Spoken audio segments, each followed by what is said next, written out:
Salut à toutes et à tous, c'est le Doc News, j'espère que vous allez bien et que vous aimez de la news. On est parti pour de la news Hurricane Storm. Et ouais, comme vous vous rappelez, il y a eu plus de 130 tornades qui sont tombées en Floride lors du cyclone Milton, et une des tornades a tapé dans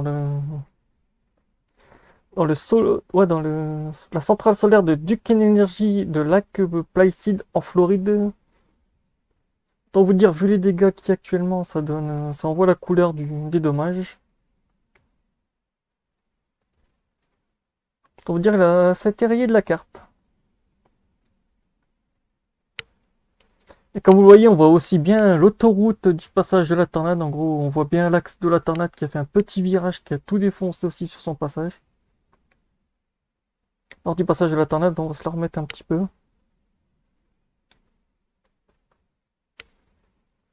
Dire, c'est assez violent, très violent même.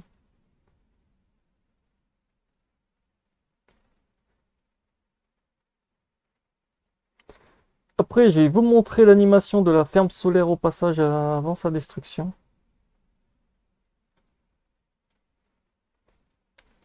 Comment se compose la centrale solaire de Duke Energy de lac Placid en Floride couvre une superficie d'environ 180 hectares, dont 450 acres, et dispose d'une capacité de production de 45 000 mégawatts. Elle est entrée en service en décembre 2019 et produit 71,3 mégawatts par an, ce qui est suffisant pour alimenter environ 12 000 foyers en période de pointe. Ah bah là, cette centrale-là ne pourra plus fournir 12 000 mégawatts en vitesse de pointe.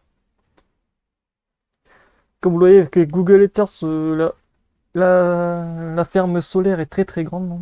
On voit même au passage de cette vidéo le petit carré en béton, en fait, c'est la zone de production d'électricité. En gros, tout est regroupé pour rebalancer l'électricité. On veut dire c'est très énorme. Et je remercie aussi Google Ether que je commence à bien toucher dessus pour faire des petites animations en plus pour vous montrer les zones touchées par les tornades et tout. Donc voilà. Ça demande un peu de temps, mais je suis content de mon travail. Tout me satisfait. Moi, vous savez en fait où se situe la zone d'impact de la tornade et tout. Donc voilà. Quand ça touche des structures, j'aime bien faire des petits points détaillés, mais quand ça touche des champs, pas trop grave. Mais après, quand ça touche aussi des villes, je vais essayer d'en faire aussi des points dessus. Autant faire des trucs très très détaillés, vu que moi j'aime bien faire tout à ma petite, des trucs détaillés. Donc voilà, c'était tout pour cette petite news. J'espère que vous aura plu. N'hésite pas à liker, partager et abonne-toi. On se retrouve pour de prochaines news. Portez-vous bien et tchuss!